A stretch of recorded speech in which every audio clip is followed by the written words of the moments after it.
introducción, debo reconocer, queridos hermanos, que el predicar el último mensaje de una conferencia como esta es un tanto complicado, ya que podría fácilmente solo añadir unas cuantas palabras, solo mencionar tal vez alguno de los pasajes que estuvimos estudiando, que estuvimos analizando, como en una especie de confirmación de todo lo que se ha dicho, hacer una oración y quedar despedidos. Que según algunos es lo que me acaban de decir hace unos momentos. Curiosamente, la última predicación es la que quieren que sea de 20 minutos, de 15 minutos. Y es una de las cuestiones más complicadas, ¿no? Porque hay otro lado que complica la última predicación, que espero que no vaya a ser el caso, ¿verdad? Me refiero también que podría yo en este momento decir o unas cuantas o unas muchas palabras y en un sentido contradecir todo lo que se ha dicho y echarlo todo a perder. Como si ustedes lo recuerdan, en la UPBC se cuenta una anécdota de en un campamento, o más bien dicho en el contexto de los pastores bautistas de Chihuahua, se cuenta la anécdota de un campamento en donde el predicador había estado predicando su tema con mucho entusiasmo, explicando su punto y casi llegando al final de su mensaje, pero sin concluirlo todavía, de pronto le llegó una urgencia de ir a hacer uso del baño del sanitario, que no pudo postergar. Literalmente, ¿verdad? Se bajó del púlpito, le pidió a otro pastor que estaba ahí que terminara el mensaje y literalmente lo que nos cuentan, yo no estuve presente, el primo de un amigo, dicen por ahí, ¿verdad?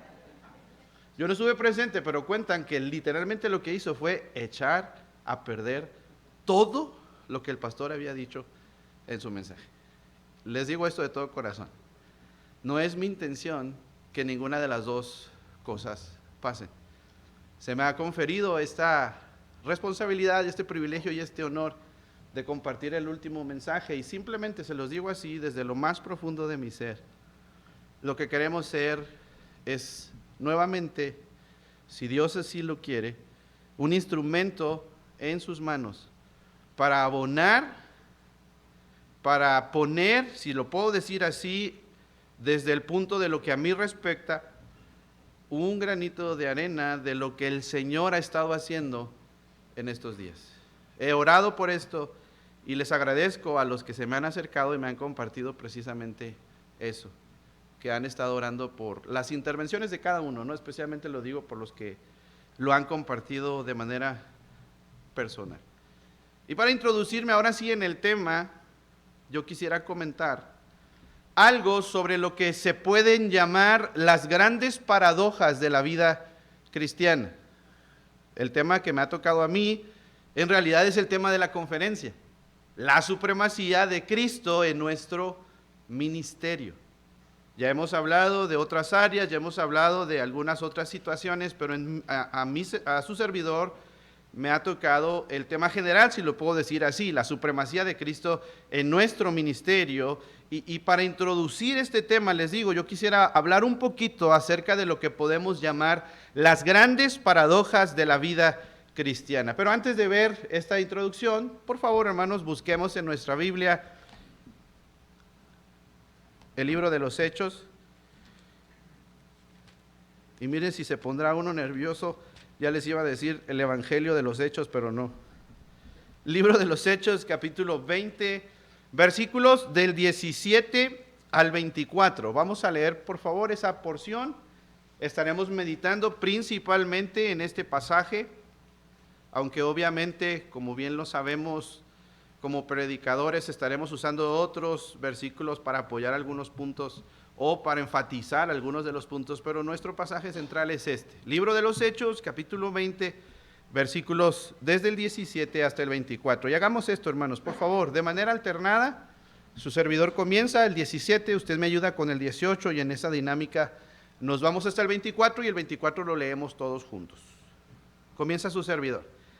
Enviando pues desde Mileto a Éfeso, hizo llamar a los ancianos de la iglesia. Vosotros sabéis cómo me he comportado entre vosotros sirviendo al Señor con toda humildad y con muchas lágrimas y pruebas que me han venido por las acechanzas de los judíos.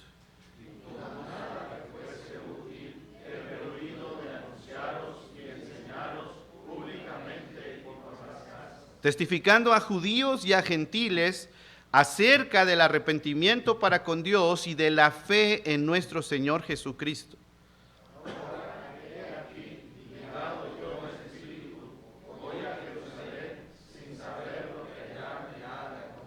Salvo que el Espíritu Santo por todas las ciudades me da testimonio diciendo que me esperan prisiones y tribulaciones. Unidos, por favor.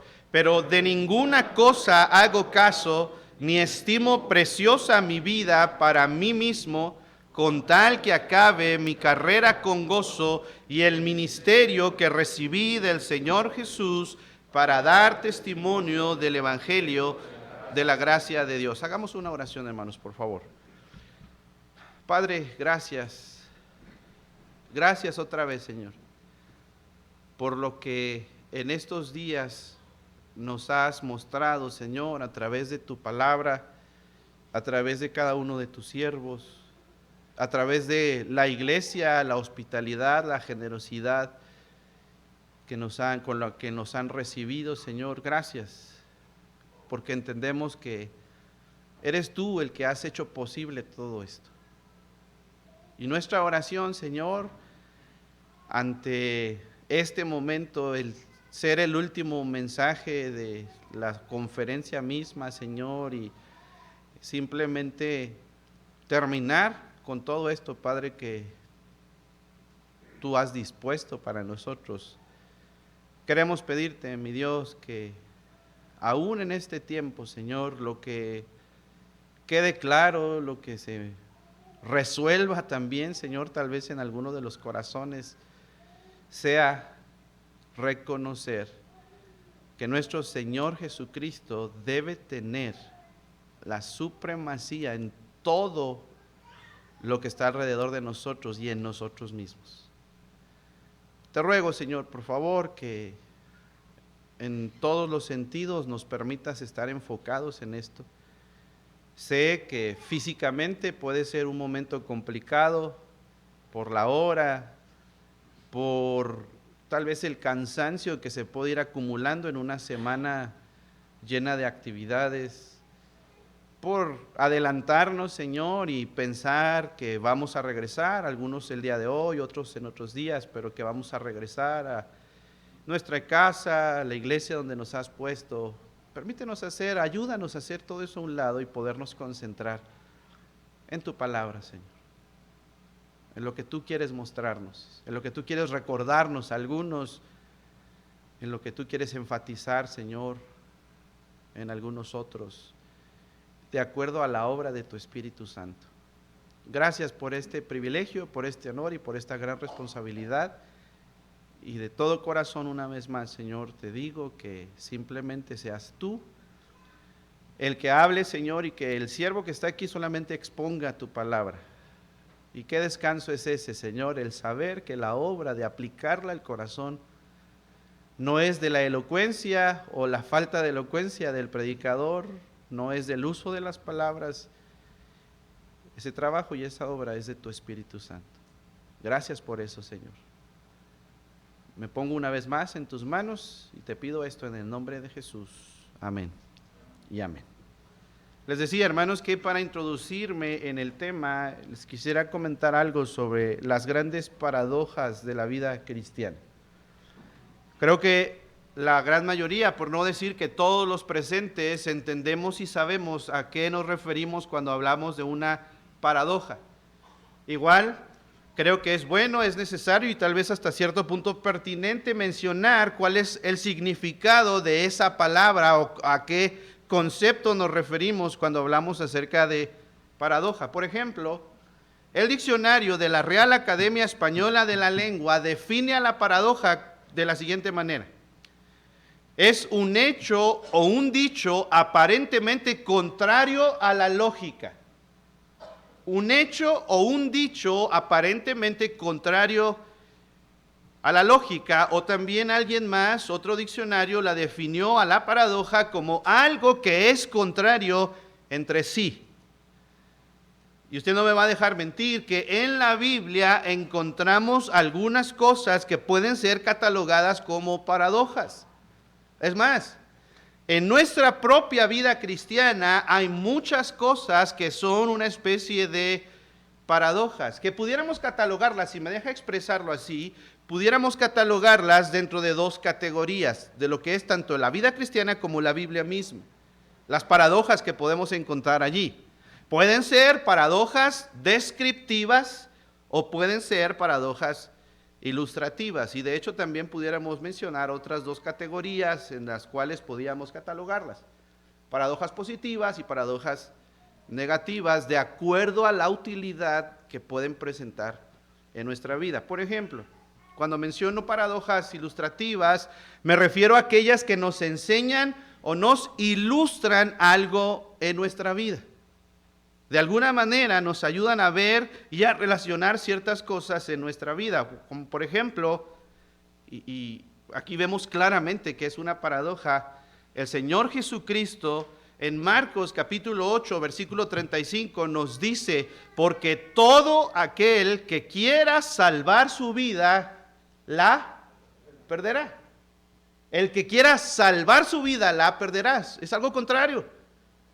Es una paradoja, ¿verdad? Parece o es, ¿verdad? Algo contrario, y luego termina diciendo el versículo, y todo el que pierda su vida por causa de mí y del evangelio, la salvará. El que la quiera salvar, la va a perder. Y el que la pierda, la va a salvar. Qué tremendo es eso. Y es algo contradictorio hasta cierto punto. Hay otros ejemplos más en la palabra de Dios y algunos de ellos, hermanos, creo que por el contexto que cada uno de nosotros en su momento hemos vivido, debemos dar gracias a Dios por ese tipo de paradojas. Por ejemplo, solamente una mente renovada y una vida transformada puede entender lo que significa tener paz en medio de las pruebas.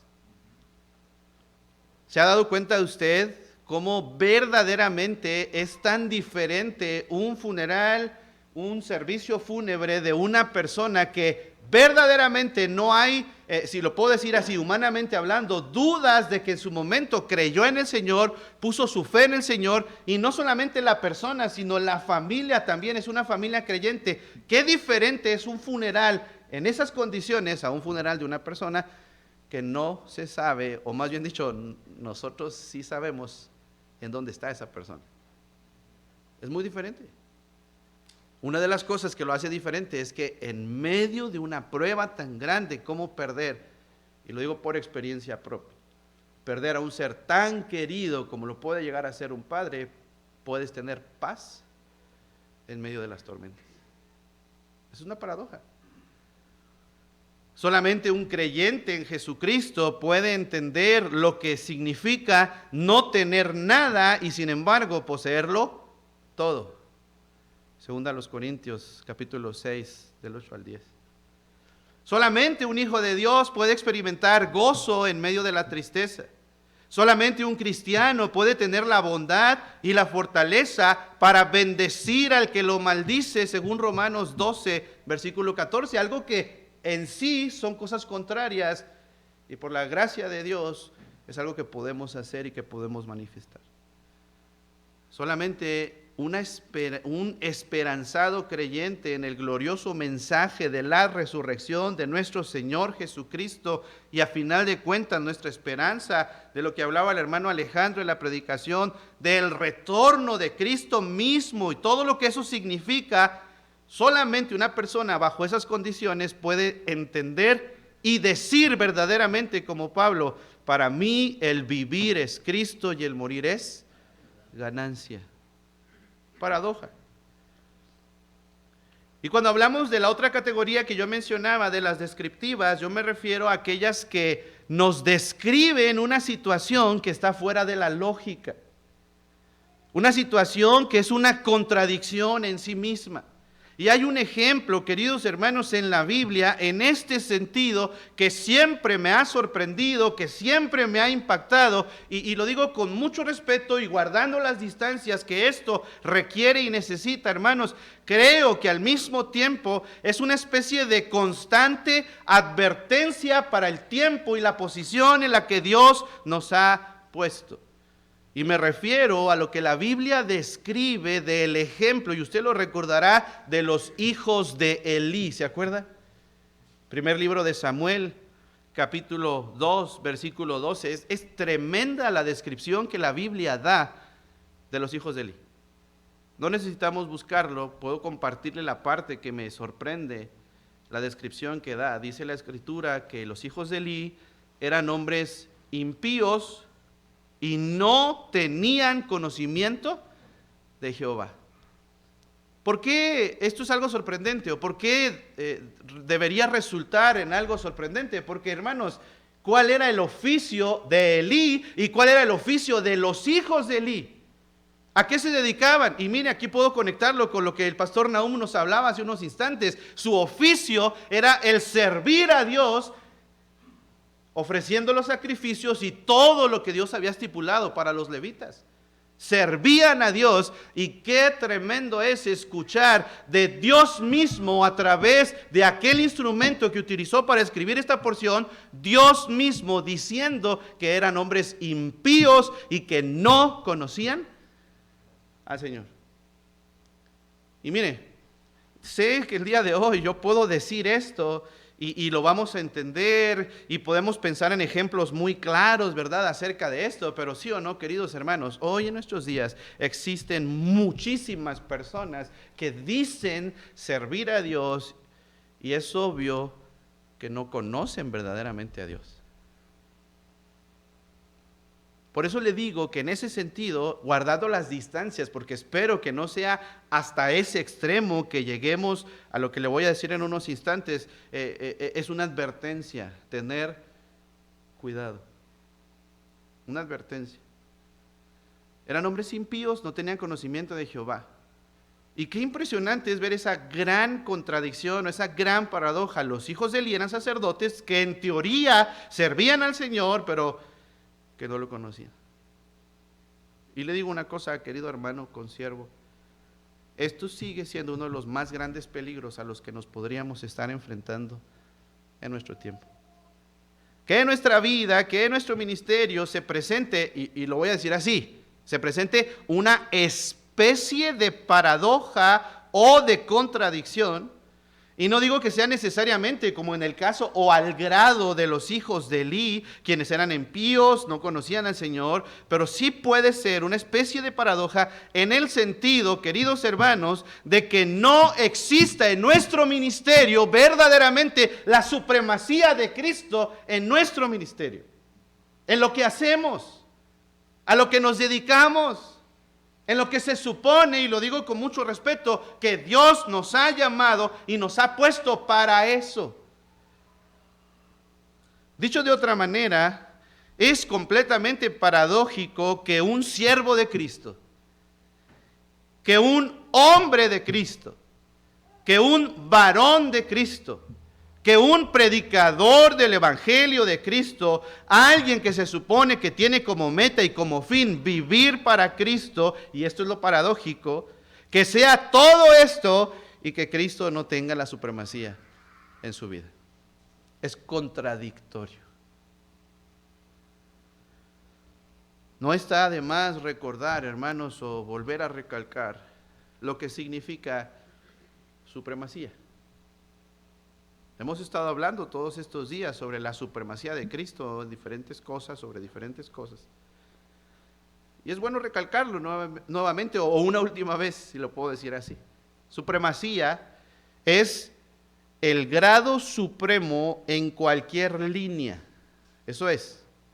Supremacía es el grado supremo en cualquier línea, es la preeminencia y es la superioridad jerárquica. Ahora es interesante que la palabra como tal, supremacía, no necesariamente aparece en la Biblia, sin embargo la palabra preeminencia sí aparece. ¿Recuerda usted Pablo escribiéndole a los colosenses diciéndoles que en todo Jesucristo tenga la preeminencia? Y una manera de entender la supremacía, ¿verdad?, es también relacionarlo con la preeminencia. Y la preeminencia, como sí aparece en la palabra de Dios, podemos hablar del griego que el Señor utiliza para comunicar esta palabra, y es la palabra proteuo o proteuón, que significa ser el primero, tener el primer lugar. Y no podemos negar, queridos hermanos, que si hay alguien, no podemos negar que si hay alguien en la palabra de Dios que nos brinda un claro y muy grande ejemplo de lo que esto significa y de lo que esto representa, es el apóstol Pablo.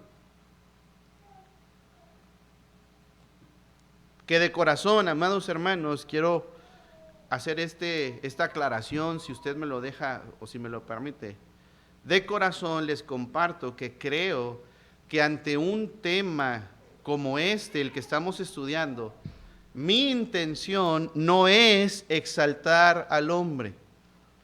Mi intención no es exaltar al apóstol Pablo, sino si lo puedo hacer, lo que quiero, ¿verdad?, en este sentido hacer es tratar de resaltar lo que el Señor en su palabra nos muestra a través de ciertos ejemplos, a través de ciertas personas, de tal forma, hermanos, de verdad lo digo esto, de tal forma que en lo que leemos en la palabra de Dios, en lo que razonamos de la palabra de Dios, en lo que meditamos en la palabra de Dios y en lo que es la realidad de la palabra de Dios, toda la gloria sea solo para Dios.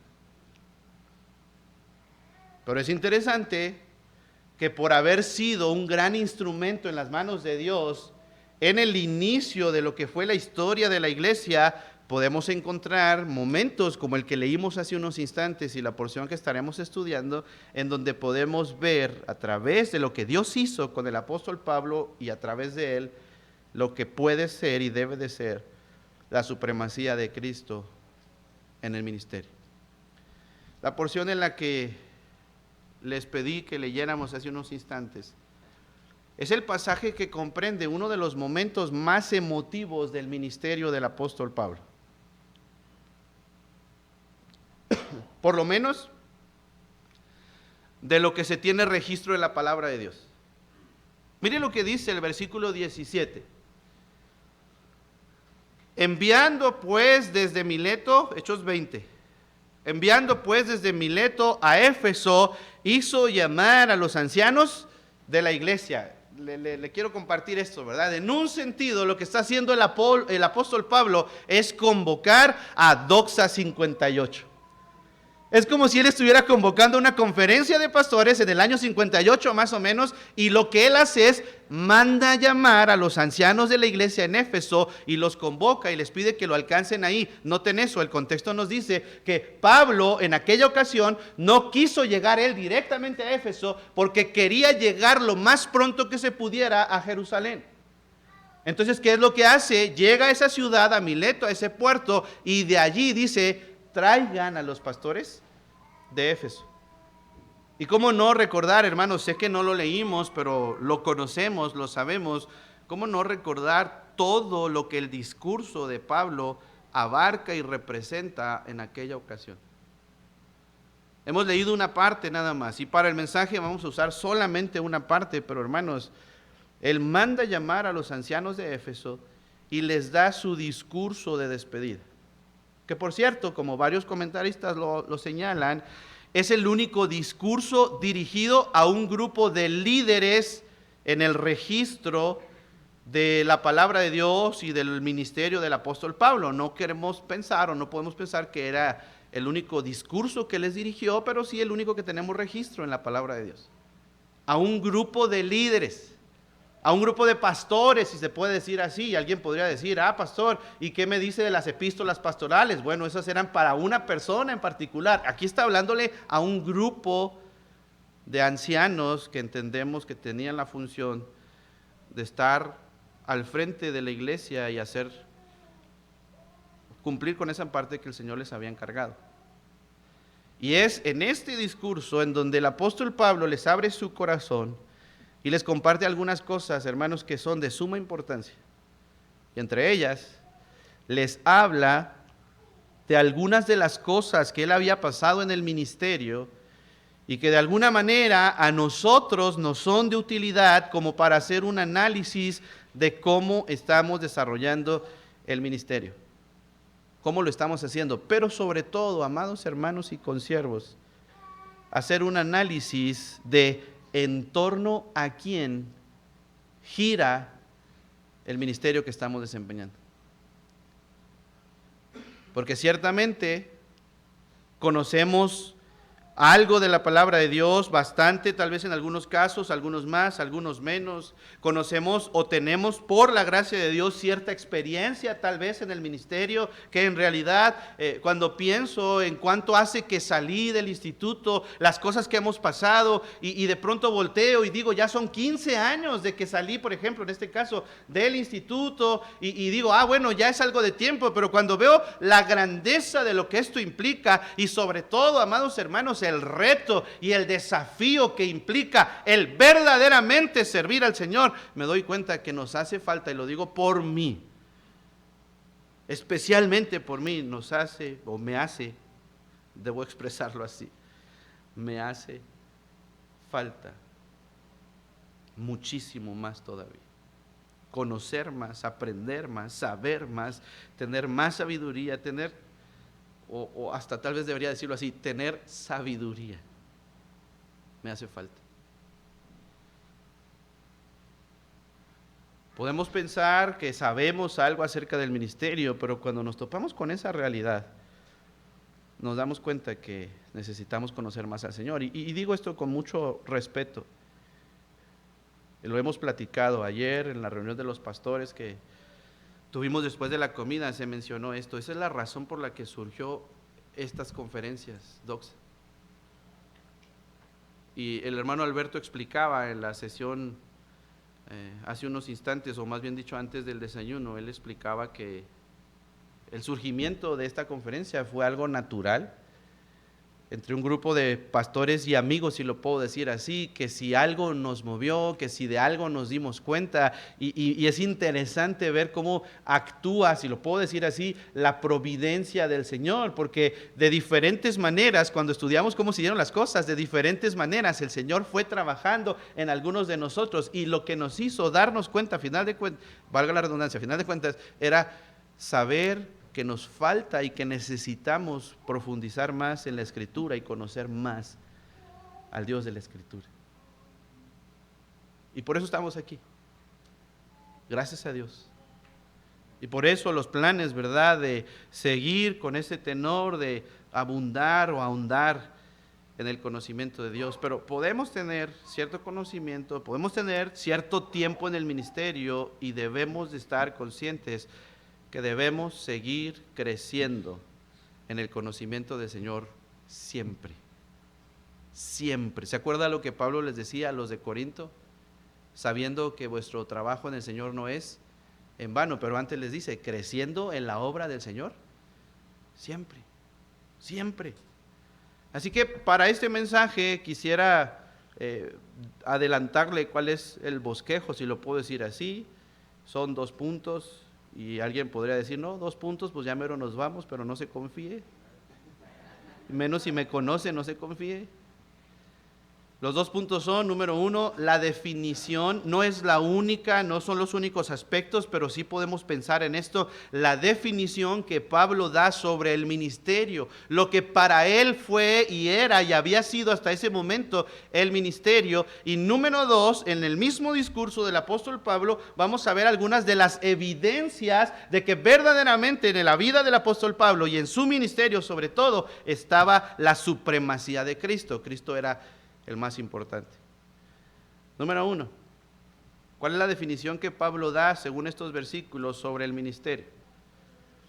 Versículo 18, hermanos, por favor. Cuando vinieron a él, les dijo, vosotros sabéis cómo me he comportado entre vosotros todo el tiempo, desde el primer día que entré en Asia, y ayúdeme a leer el versículo 19, por favor, hermano. Versículo 19 juntos. Dice, sirviendo al Señor con toda humildad y con muchas lágrimas y pruebas que me han venido por las acechanzas de los judíos. En primer lugar, hermanos, lo que el apóstol Pablo menciona, o con lo que inicia el apóstol Pablo este discurso de despedida de los ancianos de Éfeso, a quienes Pablo les dice que él sabía, que él estaba seguro que algunos de ellos no volverían a ver más su rostro. Era probablemente la última vez, o en un sentido la última vez, que Pablo iba a tener la oportunidad de hablar con ellos cara a cara, y él les dice, o él comienza dando a entender, hermanos, que el ministerio debe de ser un servicio al Señor. Y yo creo que esto puede ser un tanto redundante para algunos. Yo creo que para alguien, a algunos tal vez hasta de los presentes pudiera decir, a ver, pastor, ¿cómo que el ministerio, cómo que esto, verdad, de lo que estamos y a lo que me he dedicado, en realidad está enfocado a servir al Señor? Y ¿sabe por qué lo quise de alguna manera resaltar así, hermanos? Porque tenemos que ser honestos, tenemos que ser sinceros. Hablando de nuestra propia vida y, ¿por qué no? Hablando también, pensando, no a manera de juzgar, sino simplemente de ver las cosas. Hoy en nuestros días hay muchos ministerios que no están sirviendo al Señor, están sirviendo al hombre. Y le digo una cosa, querido hermano, a veces cuando decimos el hombre, ¿verdad?, podemos pensar y podemos decir, es que están sirviendo a la iglesia. Y eso parece algo justificado, ¿no? Decir, están sirviéndole a la iglesia del Señor. Pero no solamente es servir a la iglesia con las cosas negativas que eso puede implicar, porque hay cosas negativas en ese sentido, sino que cuando decimos que está sirviendo al hombre, hay muchos ministerios que están sirviendo, y déjeme decirlo así, al hombre, al pastor mismo.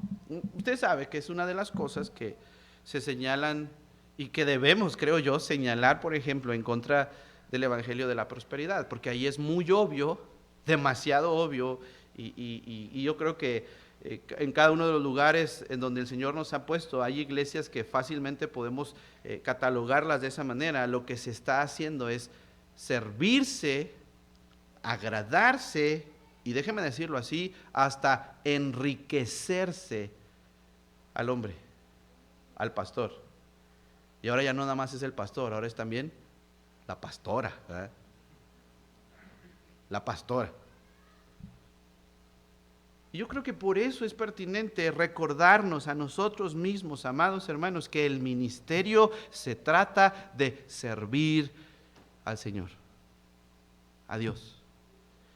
Y es interesante cómo lo plantea el apóstol Pablo, porque podemos sacar de aquí por lo menos dos ideas. Número uno, o primera idea, el ministerio se trata de servir al Señor y debe de ser un servicio al Señor caracterizado por la humildad. ¿Qué es lo que dice el versículo 19? Sirviendo al Señor con toda humildad. Humildad. Ahora, pensemos en un breve instante, si usted quiere, un breve momento, que en realidad el apóstol Pablo no fuera humilde. Al menos no como lo está expresando. Si así fuera, hermanos, si así fuera, ¿ustedes creen que el Señor hubiera permitido que Lucas utilizara estas palabras para describir ese discurso de despedida que el apóstol Pablo da? No lo haría si no fuera así. A ver, eso es uno. Y dos, si no fuera así, pregunto, hermanos, ¿a quién se está dirigiendo el apóstol Pablo? No es a una sola persona, no es a un nuevo creyente, no es a alguien que no tiene juicio para ver y para saber si la persona lo que está diciendo es verdadero o es una mentira. Es decir, es un grupo de ancianos que habían visto al apóstol Pablo desde un principio, desde que él entró a Éfeso y todo el tiempo que duró allí y todo su trabajo para establecer la iglesia y todos sus sacrificios. Lo vieron y Pablo les dice, ustedes saben cómo me he comportado desde el principio. Y luego ya dice, sirviendo al Señor con toda humildad. El apóstol Pablo en varios pasajes, voy a mencionar dos, no los vamos a leer, solo los voy a mencionar. En varios pasajes constantemente se denominaba y se llamaba siervo de Jesucristo. Romanos 1:1, Colosenses 1:7 y otros muchos más. Él dice siervo de Jesucristo. No dice en ese sentido y con el propósito de exaltarse, no dice colaborador. No dice en ese sentido, y en este punto, no dice representante de, él dice siervo de Jesucristo. Esto quiere decir, amados hermanos, que a quien él trataba de agradar era a su Señor. Ya hemos visto ese pasaje, el pastor Imer abordaba ese pasaje en la carta que él escribe a Timoteo: ninguno que milita se enreda en los negocios de la vida a fin de agradar a aquel que lo tomó por soldado. ¿Quién es el que nos tomó? En este caso, utilizando esa analogía y esa figura, ¿quién es el que nos tomó como por soldados, hermanos? Sino el Señor. A fin de agradar a aquel que le tomó por soldado. Pablo tenía claro en su mente, en su corazón, que él a quien quería agradar era su Señor. Hermanos, qué revelador es esto, porque una cosa es tratar de vivir con ese concepto claro en nuestra mente, ¿verdad? Y entenderlo y verlo en Pablo y verlo lo que le dice a Timoteo y ver el ejemplo en otros más. Qué interesante es que podemos tener claro ese concepto en nuestra mente y aún así, aunque lo sabemos, aunque lo entendemos, no lo llevemos a la práctica. Cuando eso sucede, le digo cómo nos comportamos, y digo esto con muchísimo respeto: estamos siendo necios, porque sabemos, pero no lo hacemos.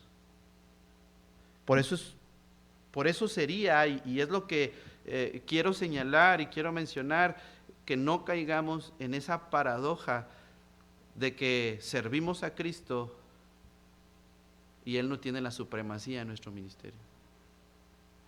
No es lo más importante. Que no caigamos en eso, que el Señor nos ayude. Otra cosa muy diferente es entender también a quién no debemos agradar. Y qué interesante que Pablo en varios pasajes menciona esto, a quién no debemos agradar. Mire, este sí lo vamos a ver. Acompáñame, por favor, un poquito más adelante donde estamos, a Gálatas. Gálatas, el capítulo 1, por favor. Y el versículo 10. Gálatas 1:10. Recuerde el contexto de esta epístola, recuerde el tema con el que empieza el apóstol Pablo y el regaño principal que él lanza, si se puede decir así, en cuanto a cómo se habían desviado, cómo habían permitido que llegara un evangelio diferente, no porque hubiera un evangelio diferente, sino porque habían llegado unos que predicaban un evangelio diferente. Y mire lo que dice Gálatas 1, versículo 10. Pues busco ahora el favor de ¿quién, hermanos? ¿De los hombres o el de Dios? ¿O trato de agradar a los hombres? Y note esto, el mensaje es muy claro, es muy enfático. Pues si todavía agradara a los hombres, no sería, ¿qué dice, hermano? Siervo de Cristo.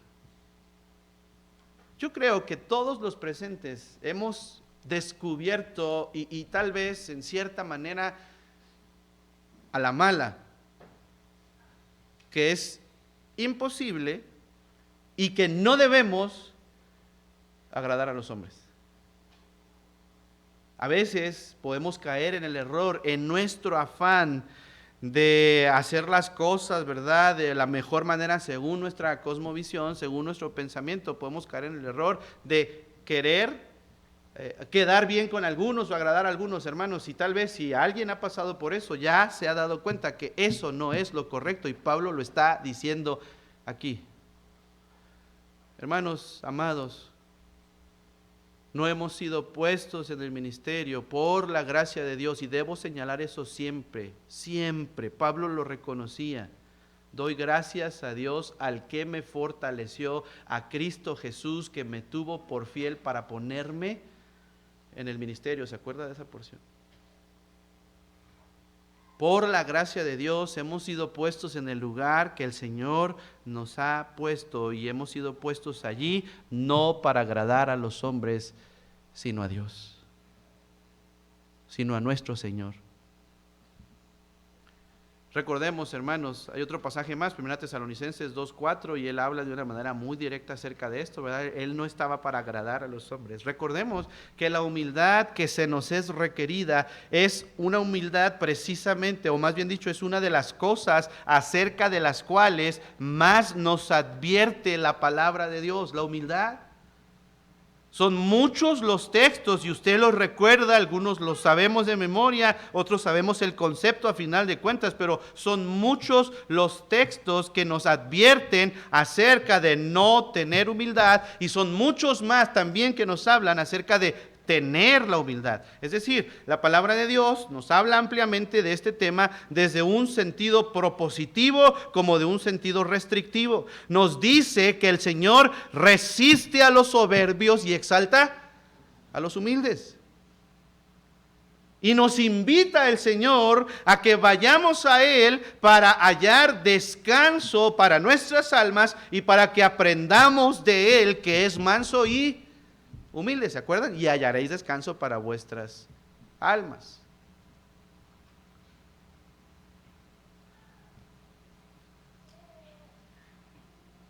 Hay un pasaje que nos ayuda a ver esto de una manera muy clara en el ministerio del apóstol Pablo. Y le pido por favor que vaya a Filipenses capítulo 3.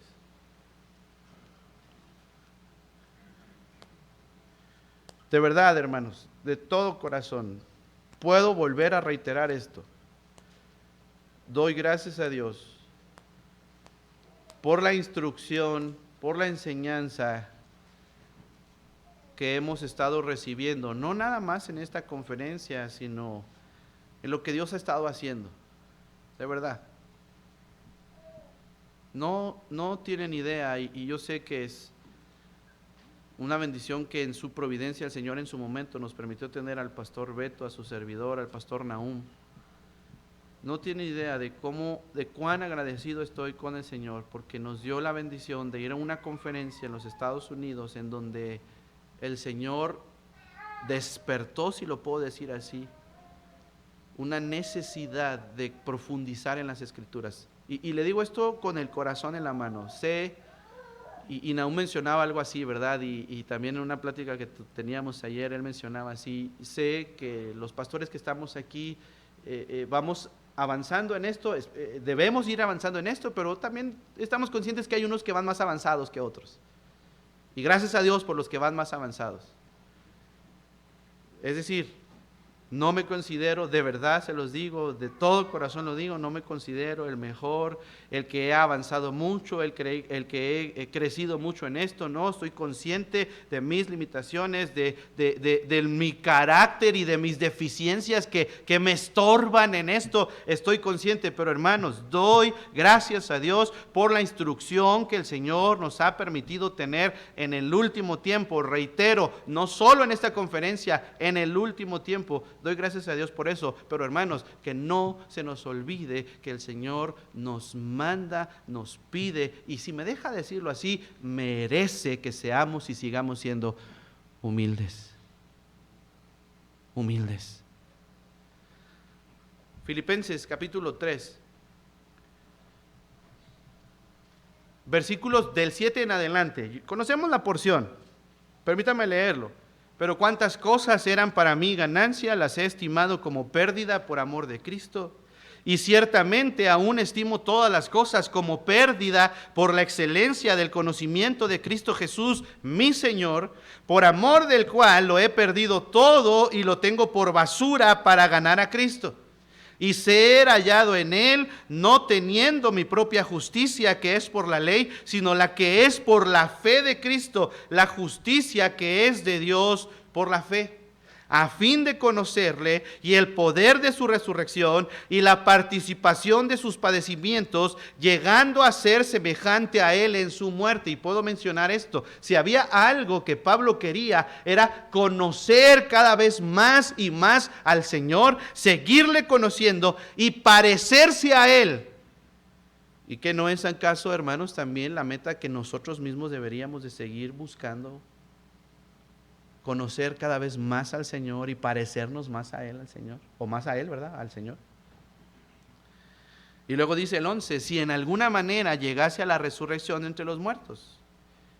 Y aquí está, hermanos, lo que creo personalmente, si lo puedo expresar así, lo que personalmente nos muestra, lo que creo personalmente que nos muestra la humildad del apóstol Pablo. Conocemos el 12, le pido que sí lo lea junto conmigo, por favor. Dice, no que lo haya alcanzado ya, ni que ya sea perfecto, sino que prosigo por ver si logro asir aquello para lo cual fui también asido por Cristo Jesús. Note las primeras palabras de este versículo, hermano. No que lo haya alcanzado ya. ¿Quién está hablando? Si me deja decirlo así y entendiendo ese argumento que le decía, que mi intención no es exaltar al hombre, sino simplemente reconocer lo que Dios hizo a través de él, es el gran apóstol Pablo el que está hablando, y él dice, no que lo haya alcanzado ya. Hermanos, él había ya escrito probablemente 9 de todas las cartas que él había escrito, que fue utilizado por el Señor para escribir del Nuevo Testamento. 9 de las cartas. Dicen los eruditos que el apóstol Pablo probablemente en este punto de su ministerio había viajado a pie o en barco o de diferentes maneras alrededor de 1000 millas, 16,000 kilómetros en su afán de servir al Señor, de agradar al Señor. Y qué impresionante es que él en ese momento de su vida, tal vez 30 años después de haber conocido, o más bien dicho, de haber tenido su encuentro con el Señor, si lo puedo expresar así, 30 años después, y dice, no que lo haya alcanzado ya. Hermanos, conferencias como estas seguirán siendo necesarias en nuestra vida, porque no lo hemos alcanzado. Nos falta conocer todavía más del Señor. ¿Lo cree, hermano? Nos falta conocer de Él. Y mire, si acaso alguien puede llegar y puede decir, no, a mí no me falta tanto, ok, no estoy de acuerdo, pero ok. Pero usted y su servidor no podemos negar que nos falta mucho por parecernos a Él. Quiero un ejemplo muy claro de esto. ¿Cómo reaccionamos cuando algo o alguien ataca nuestro orgullo? ¿Cuál es la reacción que tenemos? ¿Es la reacción de Cristo? Pedro decía que qué gran ejemplo, y no es que lo mencionaba como un ejemplo, sino simplemente podemos usarlo como una medida para ver qué tanto nos parecemos a Él. Que quien cuando le maldecían no respondía con maldición, sino que encomendaba su causa al que juzga justamente, ¿se acuerdan? ¿Cuál es nuestra reacción, hermanos, cuando nos sentimos atacados? Por la cosa, tal vez, si usted quiere, la más mínima, o la más tremenda, la más profunda, la más dura. ¿Cuál es? ¿Cómo reaccionamos? ¿Y realmente reaccionamos como el Señor Jesucristo? Creo, de verdad, creo que tampoco nosotros lo hemos ya alcanzado. ¿Y qué hace el apóstol Pablo en este pasaje? ¿Qué es lo que él menciona? Sino que prosigo por ver si logro asir aquello por lo cual fui también asido por Cristo Jesús. De todo corazón, hermanos, constantemente creo que debemos estar pidiéndole al Señor que nos siga enseñando y que nos siga guiando para tener humildad.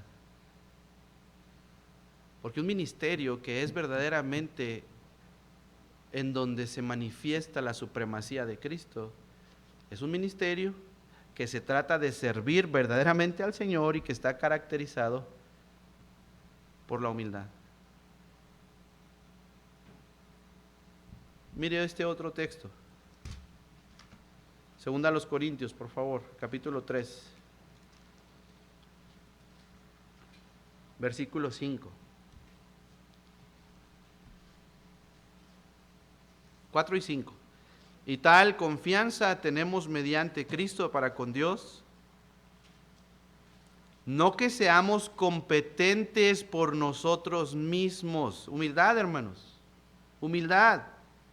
No que seamos competentes por nosotros mismos para pensar algo como de nosotros mismos, sino que nuestra competencia proviene de Dios. No somos nosotros. Nunca seremos nosotros, hermanos, y démosle gloria a Dios por eso. No somos nosotros. Es lo que Dios hace a través, si Él quiere, de nosotros o de cualquier otro. Y lo digo con mucho respeto, es de cualquier otro. De cualquier otro que quiere hacer las cosas bien delante de Dios, y pudiera ampliar ahí, ¿verdad? Pero no somos nosotros.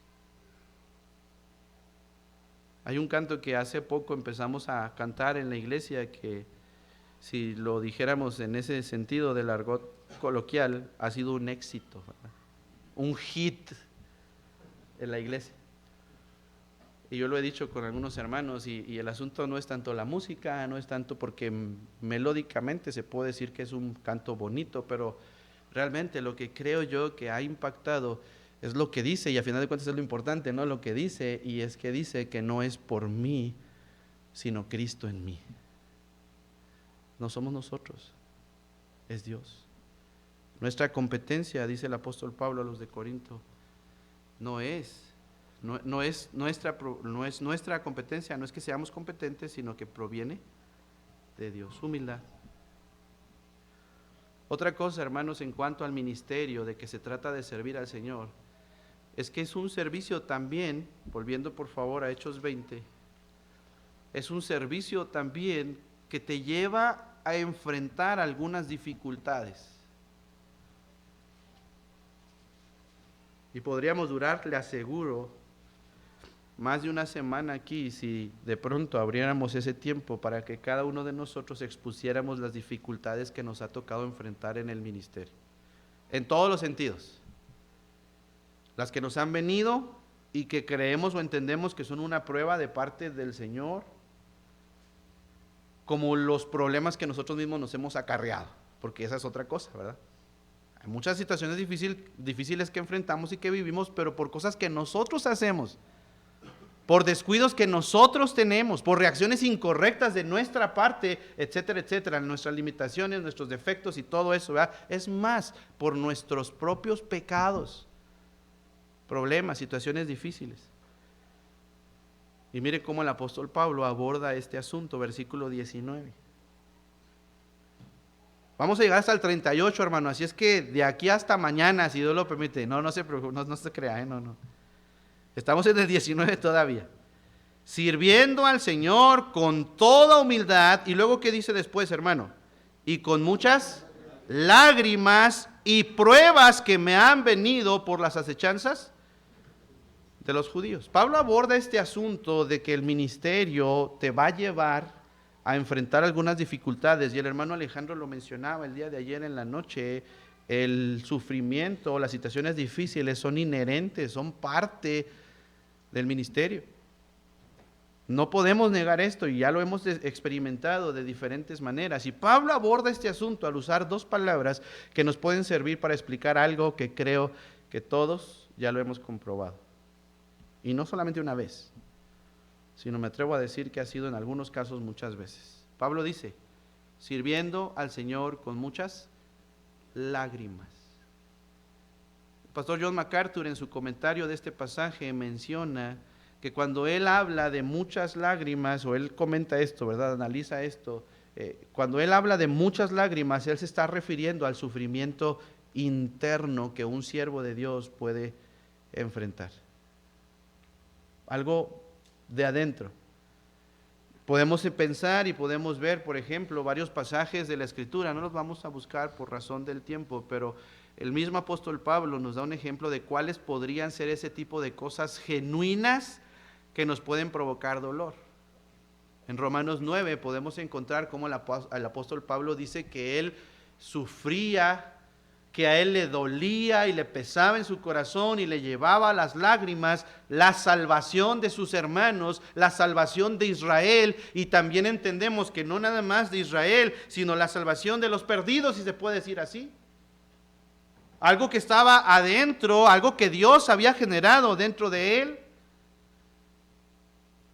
Segunda a los Corintios, capítulo 2, versículo 4, también nos enseña de qué otras cosas al apóstol Pablo le provocaban, le causaban lágrimas. Cómo no pensar en aquel pasaje del recuento de las situaciones difíciles que el apóstol Pablo le había tocado vivir. Segunda a los Corintios, capítulo 11, y al final de hablar de los peligros de ríos, peligros de los de mi nación, ladrones en caminos, etcétera, etcétera. Al final él dice, y lo que cada día sobre mí se agolpa, la preocupación por las iglesias, los creyentes también, y para él era algo que probaba, le producía, tal vez algunas de esas lágrimas.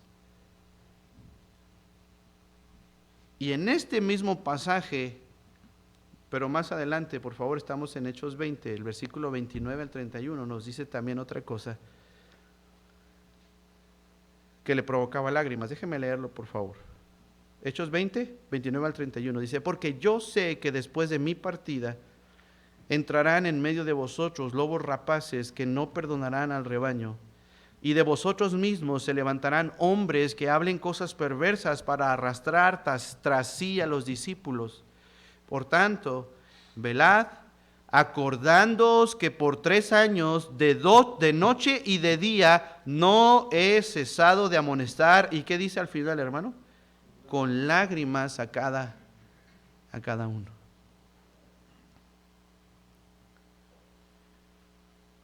El ministerio es un servicio que nos va a llevar a enfrentar algunas dificultades. Y hermanos, creo que aquí, ante esto que estoy diciendo, el terreno está completamente preparado para hacernos la gran pregunta en este sentido. Como de una manera de aplicación, si lo puedo decir así. ¿Cuál es? La pregunta es esta. ¿Cuál es o cuáles son los puntos o las razones por las que sufrimos más constantemente? Y podemos hacer ese ejercicio y analizar nuestra vida y analizar el ministerio mismo en el que estamos. ¿Y cuáles son las razones o cuál es la razón principal por la que sufrimos? ¿Es algo interno, como lo que Pablo menciona? Llegamos a las lágrimas porque nos preocupa la condición espiritual de los hermanos que el Señor ha puesto a nuestro cargo, si lo puedo decir así. ¿O será que lo que más está causándonos lágrimas son nuestros errores, nuestros pecados, nuestras limitaciones y los problemas que hemos acarreado por todo ello? ¿Cuál es? Al responder esa pregunta, podemos evaluar qué tanto tiene Cristo la supremacía en nuestro ministerio. Si es algo genuino, como esa preocupación por los hermanos, preocupación por los perdidos y todo lo que eso implica, sí es Cristo el que está teniendo la supremacía. Pero si no es eso lo que más nos provoca, si lo puedo decir así, ¿verdad?, esas lágrimas, entonces hay alguien que está siendo más importante que el Señor Jesucristo.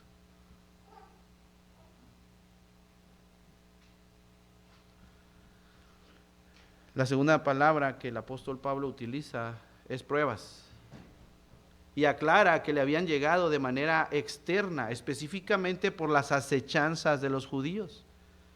Recordemos que es el mismo Lucas quien registra una gran cantidad de pruebas de que Pablo enfrentó en sus viajes misioneros y aún desde antes, inmediatamente después de lo que podemos llamar su conversión. Qué tremendo es esto, queridos hermanos, pero es una gran realidad en nuestro ministerio. Pareciera que el siervo de Dios siempre estará enfrentando oposición y algunas de las veces hasta de quien menos hubiéramos pensado viene la oposición.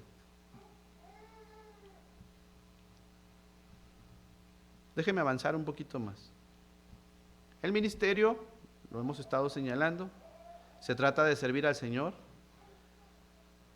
Como una segunda cosa que podemos ver en este pasaje, el ministerio requiere que enseñemos fielmente la palabra de Dios. Mire versículos 20 y 21, por favor.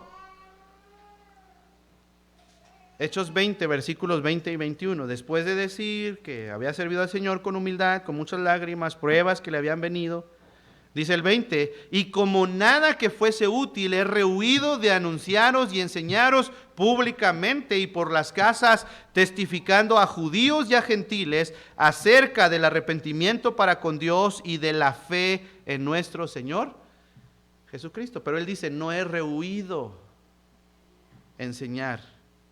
¿A qué se refiere con eso? Creo que esto podemos conectarlo de manera correcta con lo que él mismo mencionó en el versículo 26 y 27. Él dice, 26, por tanto, yo os protesto en el día de hoy que estoy limpio de la sangre de todos, y aquí está, porque no he rehuido anunciaros, ¿qué, hermanos? Todo el consejo de Dios. Y creo que de alguna manera lo que el hermano Alejandro explicaba en la sesión introductoria a toda esta conferencia y lo que hemos estado viendo, él mencionaba acerca de la normalidad, ¿verdad? De cómo se había vuelto algo normal. Creo, hermanos, creo que una de las cosas con las que uno puede llegar a batallar más cuando uno empieza a tratar de buscar más al Señor y tratar de explicar la palabra de Dios de la mejor manera posible, tratando de centrarnos en el texto, tratar de entender qué es lo que Dios verdaderamente quiere decir, que por cierto no es cualquier cosa, no es cualquier trabajo, es una enorme responsabilidad, pero una de las cosas a las que más nos podemos enfrentar es que la gente no está acostumbrada a ese tipo de enseñanza o de predicación. Y se los digo por experiencia propia, porque con algunos hemos llegado a compartir esto. En una ocasión, alguien se quejó, si lo puedo decir así, de que su servidor, y a lo mejor algunos van a decir después de lo que llevo y de lo que me falta, van a decir pues con razón, de que su servidor había durado 20 minutos en explicar el trasfondo de la obra misionera en el libro de Hechos, ¿verdad? Y viendo varios pasajes y cuál era el mensaje y qué era lo que predicaban. Y dijo, 20 minutos explicando eso, ¿verdad? Y fue un mensaje que le mandaron al hermano Garner y luego hasta le decían al pastor, algo que usted hubiera expresado en 3 minutos, ¿verdad? Y cuando yo lo escuché eso la primera vez, sí me dolió en cierta manera, ¿verdad? Pero ya después yo pensé y reflexioné y dije, bueno, lo que yo estuve haciendo en ese momento era explicar la palabra de Dios.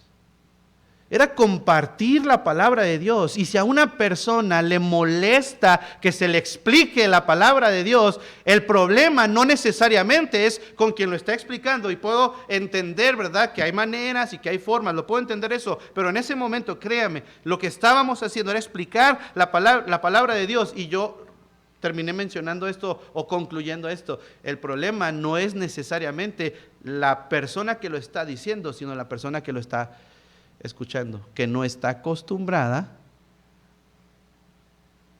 a estar en contacto de esa manera con la palabra de Dios.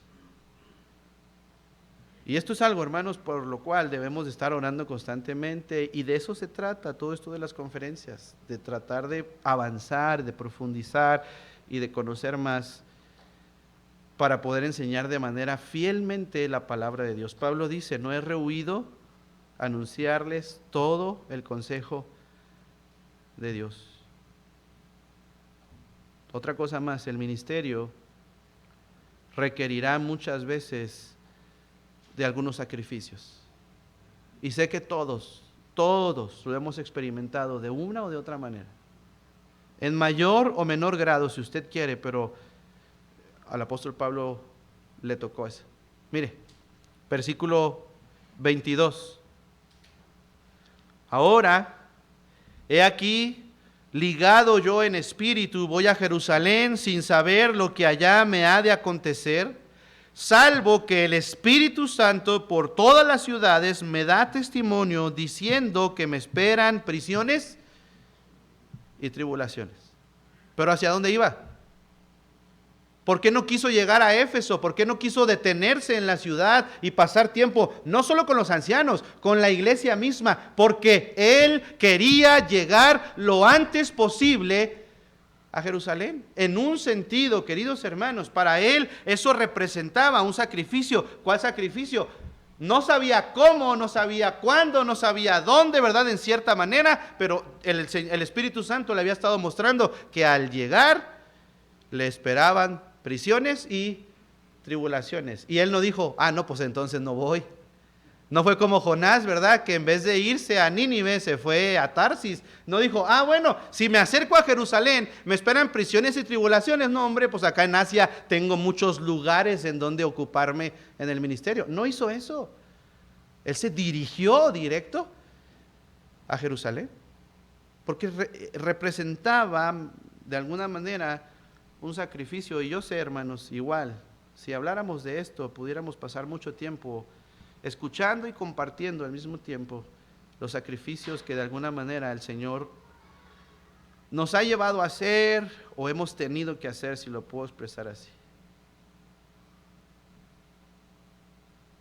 Todo esto, y les dije en un inicio, no es lo único.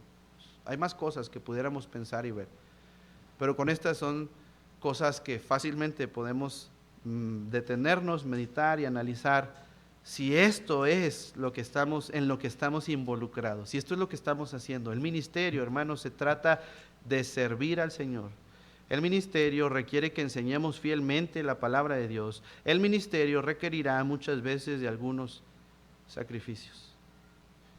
Y en la vida, les dije que el punto número 2 iba a ser en la vida y el ministerio del apóstol Pablo podemos encontrar, según este discurso de despedida, algunas evidencias de la supremacía de Cristo en el ministerio. Dice el versículo 24: pero de ninguna cosa hago caso, ni estimo preciosa mi vida para mí mismo, con tal que acabe mi carrera con gozo y el ministerio que recibí del Señor Jesús para dar testimonio del evangelio de la gracia de Dios. Pablo dijo, hermanos, de ninguna cosa hago caso, ni estimo preciosa mi vida para mí mismo.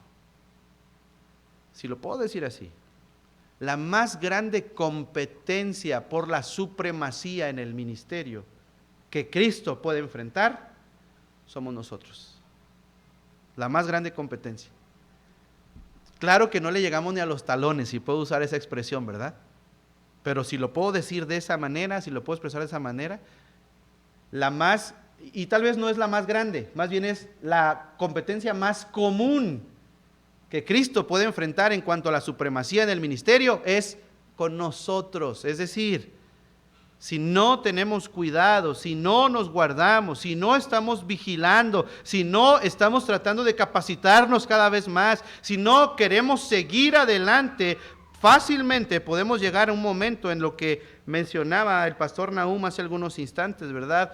Aún nosotros como pastores, que en lugar de ser un punto de predicación, es una especie de trono en donde el que está sentado ahí somos nosotros y hacemos lo que nosotros queremos, nos servimos a nosotros, buscamos nuestros propios intereses, terminamos siendo nosotros la más común competencia de la supremacía de Cristo.